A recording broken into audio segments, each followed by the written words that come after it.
Good morning बच्चों, आज हम पढ़ेंगे क्लास 12 के फ्लेमिंगो का third chapter deep water. Deep water it is written by mister William Douglas और this is an expert from his book of man and mountain.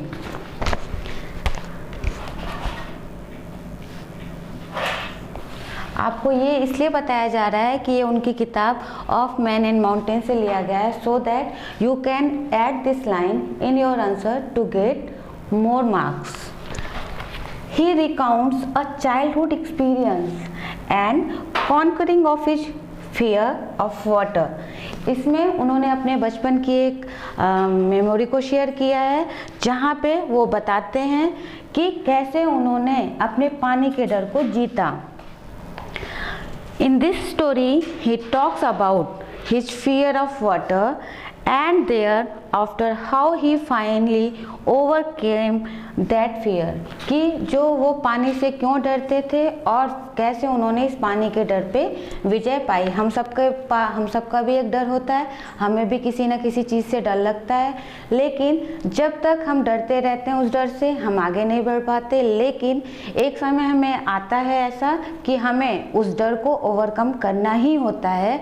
तो बहुत सारे उन्होंने ऐसे पॉइंट्स बताए हैं जहाँ पे डर उनके ऊपर इस कदर हावी हो गया था, जहाँ पे उन्होंने ये सोच लिया था कि अब उनकी ज़िंदगी नहीं है। लेकिन जैसे ही उन्होंने उस डर को ओवरकम किया, उन्होंने हर जगह पे अपनी जीत सुनिश्चित की। तो उसके पहले आपको कुछ और बताना चाहेंगे, सम वर्ड्स नोट जो कि बहुत इम्पॉर्टेंट है इस चैप्टर से रिलेटेड, तो वो हम देखेंगे। Treacherous that is deceptive. Deceptive means क्या होता है? धोखेबाज। सबड्यूटेड यानी कि ऑप्रेस, जो चीज़ दबाई हुई होती है। अवर्जन यानी कि डिसलाइक। रिवाइव ब्रॉड बैक, वापस ले आना। Overpowering excessive. Toss through up, हम कोई चीज़ टॉस करते हैं। थ्रॉप पैल्पिटेटेड यानी कि जकड़ जाना, किसी चीज़ में जब कोई चीज़ जकड़ जाती है। तो हम अब स्टोरी स्टार्ट करेंगे जो कि विलियम सी डगलस ने बताई है। विलियम सी डगलस ये बताते हैं कि जब वो तकरीबन 10 या 11 साल के रहे होंगे तो उन्होंने सोचा कि उन्हें तैरना सीखना चाहिए, और इसके लिए उन्होंने डिसाइड किया कि उनके घर के पास याकिमा रिवर है, जहाँ पे एक पुल है। उस पुल का नाम है YMCA पुल।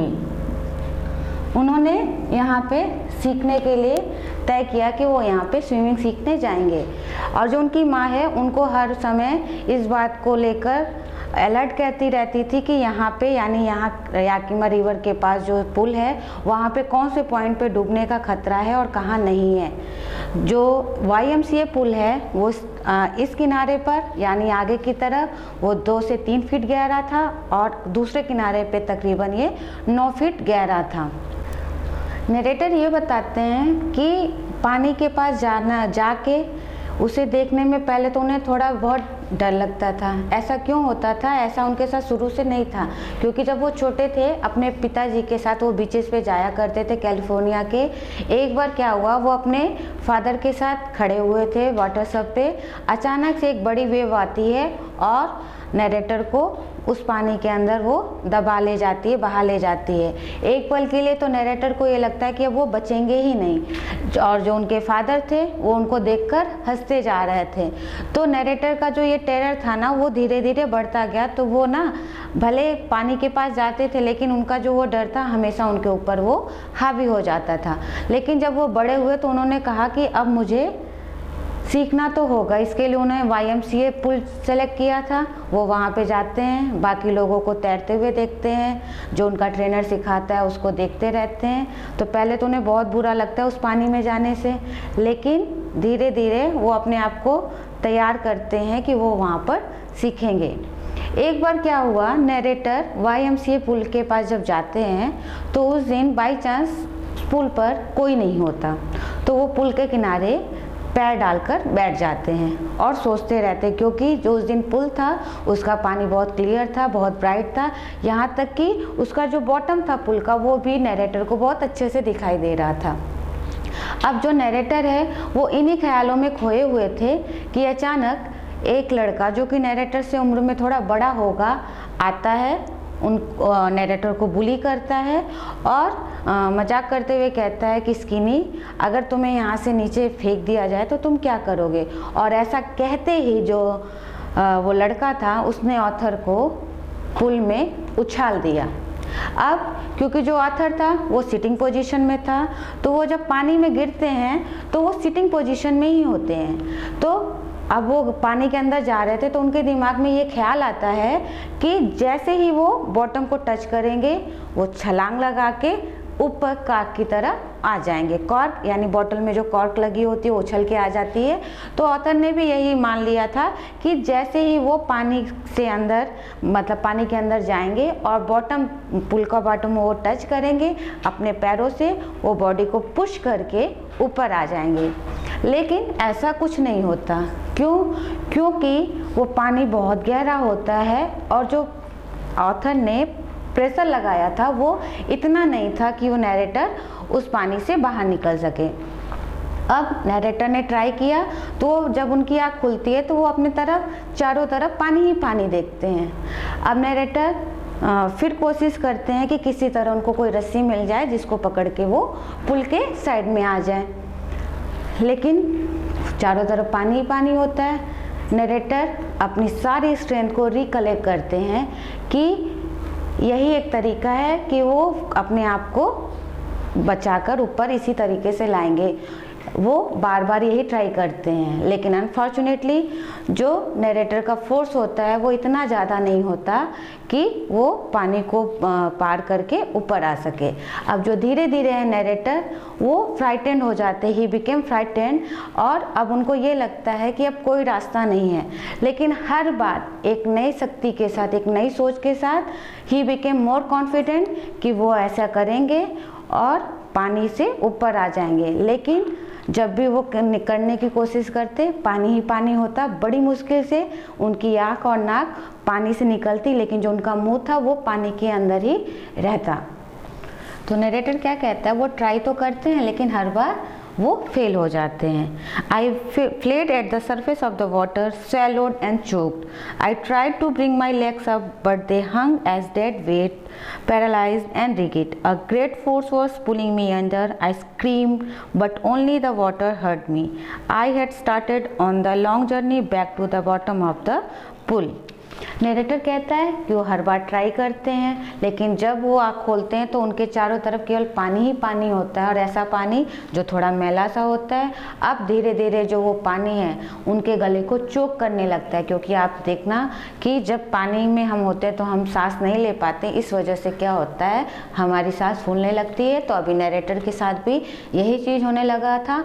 अब उनको सांस लेने में दिक्कत हो रही थी, और जो धीरे धीरे है उनका शरीर क्या होता जा रहा था, उनका शरीर बेदम होता जा रहा था। ऐसा लग रहा था कि उन्हें लकवा मार गया है, क्योंकि जितनी भी स्ट्रेंथ थी, इतनी बार की ट्राइंग के, इतनी कोशिश के बाद भी वो क्योंकि पानी से बाहर नहीं निकल पा रहे थे, जो उनका दिल दिमाग है वो धीरे धीरे शांत होता जा रहा था।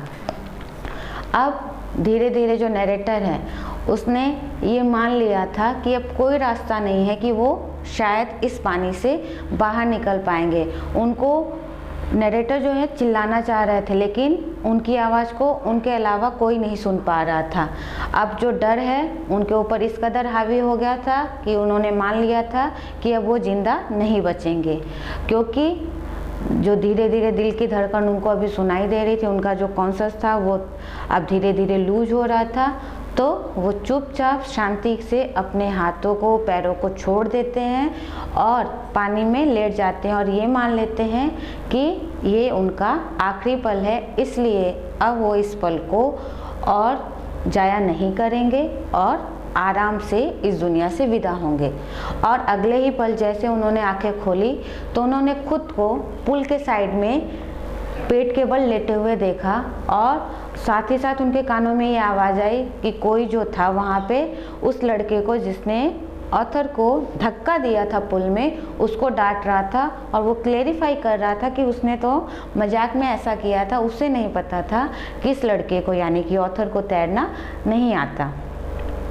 उस दिन ऑथर इतना ज़्यादा डर गया था, जब वो अपने घर पहुँचे तो बहुत ज़्यादा डरे हुए थे और अपने कमरे में अपने बेड पर बैठकर वो घुटनों के बल मुंह छुपाकर खूब रोए। और उस दिन से जो उनका वो डर था वो इतना ज़्यादा उनके ऊपर हावी हो गया कि वो अब पानी से बहुत ही दूर रहने लगे। तो अब जो डर था वो नरेटर को पूरी तरह से उसने क्या किया था, the fear grabbed him very badly. तो वो कहते हैं, I used every way I knew to overcome this fear but it held me firmly in its grip. Finally, one October, I decided to get an instructor and learn to swim. I went to a pool and practiced 5 days a week, an hour each day. The instructor put a belt around me. तो अब आगे narrator ये बताता है कि जहाँ जाते उन्हें पानी से डर लगता, तो उन्होंने कहा कि ऐसे तो कैसे काम चलेगा। तो फाइनली उन्होंने डिसाइड किया कि वो एक इंस्ट्रक्टर रखेंगे, इंस्ट्रक्टर जो उन्हें सिखाएगा और जिसकी वजह से वो तैरना सीख जाएंगे और अपने डर को ओवरकम कर लेंगे। तो उन्होंने एक इंस्ट्रक्टर हायर किया जो उन्हें हफ्ते में 5 दिन सिखाता था। वो इंस्ट्रक्टर उन्हें पुल पे रस्सियों पुली उनके कमर में कई सारे बेल्ट को पुली से बांध देता था और अपने हाथ में एक रस्सी रखता था, और मतलब जो भी स्ट्रोक्स होते हैं, पानी में सांस कैसे लेना है, बाहर कैसे निकलना है, पानी में कितनी देर तक आप आराम से रह सकते हैं, सारी चीज़ें उनको सिखाता था। और ऐसा करते करते जो है नरेटर को 3 महीने बीत गए और फाइनली उसके बाद भी उनकी ट्रेनिंग चलती रही। और एक समय ऐसा आया जब जो इंस्ट्रक्टर था उसने छोटे छोटे टुकड़ों में करके, यानी step by step, he made the author a perfect swimmer. और फाइनली कब उन्होंने क्या किया, 10 pieces by piece he built a swimmer, and when he had perfected each piece he put them together into an integrated whole. In April he said, और finally जो अक्टूबर में उन्होंने start किया, अप्रैल में आते आते जो नरेटर है वो पूरी तरह से एक प्रोफेशनल स्विमर बन चुके थे। और यहाँ से इंस्ट्रक्टर ने कहा मेरा काम खत्म होता है। तो जैसा कि आपको बताया कि इंस्ट्रक्टर ने अपना काम ख़त्म कर दिया था, लेकिन जो ऑथर था वो अभी भी सेटिस्फाइड नहीं था, क्योंकि हर बार नरेटर को ये लगता था कि अगर वो पानी में अकेला गया तो क्या वो अकेले तैर पाएगा, कहीं वो जो उसके साथ मिस हैपनिंग उसके चाइल्डहुड में हुई थी वो उसके साथ दोबारा ना हो जाए। तो हर बार वो थोड़े थोड़े जंप लगाकर तैरा करता था और मतलब जैसे ही वो पानी के बीच में जाता था उसके दिमाग में वो बात आ जाती थी कि अगर वो डूब गया, लेकिन हर बार वो अपने आप को रिगेन करता और कहता नहीं ऐसा कुछ नहीं होगा। और ऐसा वो जुलाई तक करता रहा। अप्रैल में इंस्ट्रक्टर ने सिखाना बंद कर दिया, लेकिन उसने ये काम जुलाई तक किया।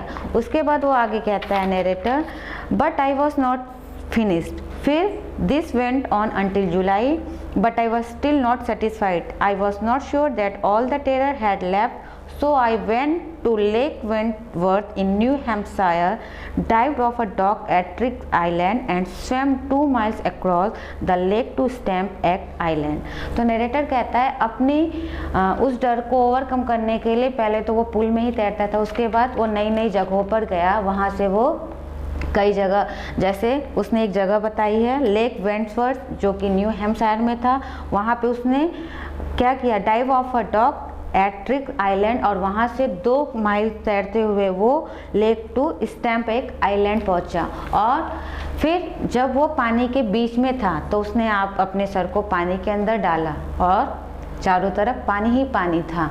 फिर उसने अपने डर से कहा, और डर क्या, मतलब क्या तुम मुझे डरा सकते हो, जाओ अब मैं किसी से नहीं डरता। और ऐसा कहते ही जो ऑथर है वो बहुत रिलैक्स हो गया, वो समझ गया था कि जो उसका डर है वो अब उससे बहुत दूर जा चुका है। उसके बाद उसने अपने आप को परफेक्ट स्विमर बनाने के लिए कई जगह तैराकी की और finally he became a good swimmer. Last में नरेटर ने बहुत अच्छी बात कही है, The experience had a deep meaning for me, as only those who have known stark terror and conquered it can appreciate. In that there is a peace, there is terror only in the fear of death, as Roosevelt knew when he said. तो जो narrator है वो अपनी बात को कहने के लिए कोट करते हैं कि जो डर होता है, जिस डर को हम फील करते हैं उसको हमारे अलावा कोई नहीं समझ सकता, क्योंकि मौत में यानी कि जब डेथ होती है तो हमें पता है कि हम मर जाएंगे, लेकिन जब कोई टेरर हमारे सामने आता है तो हम उस टेरर में, उस फियर में मौत से ज़्यादा कई बार मरते हैं। तो ये एक्सपीरियंस उसके लिए बहुत अच्छा रहा। और फाइनली जो नैरेटर है वो अपने डर पर क्या कर लेता है, he conquered over his fear. इसके अलावा यहाँ पे कुछ क्वेश्चंस हैं। What is the misadventure that William Douglas speak about. तो इस क्वेश्चन में ये पूछता है कि वो कौन सी ऐसी मिस हैपनिंग थी जिसकी वजह से जो विलियम डगलस हैं वो बात करते हैं। तो क्या था वो एक्सपीरियंस कि जब वो पुल पे होते हैं तो एक बच्चे ने उनको धक्का दे दिया था और जहाँ पे वो मतलब डूबने से बचे थे। तो ये उनके साथ एक मिस हैपनिंग थी। सेकंड क्वेश्चन है, what were the series of emotions and fears that Douglas experienced when he was thrown into the pool? What plans did he make to come to the surface? तो आपको जैसा कि बताया क्या हुआ था जब उनको पुल में फेंका गया, तो he had made already a plan कि he will touch the bottom of the pool and sprang like a cork, लेकिन ऐसा नहीं होता। लेकिन he made finally this plan और उसमें वो सक्सेसफुल नहीं होते हैं। लास्ट क्वेश्चन है, how did this experience affect him, कि इस एक्सपीरियंस का उनके ऊपर क्या असर पड़ा था। वो बहुत ज़्यादा डर गए थे और हर कोई नई चीज़ करने से, स्पेशली जो वाटर से रिलेटेड जितनी भी चीज़ें थी वो उससे भागा करते थे और इसकी वजह से वो तैरने से बहुत दूर रहते थे। तो उम्मीद है आपको ये चैप्टर समझ में आया होगा और कोई डाउट हो तो आप पूछ ले सकते हैं, क्वेश्चन आप कर लीजिएगा। Thank you.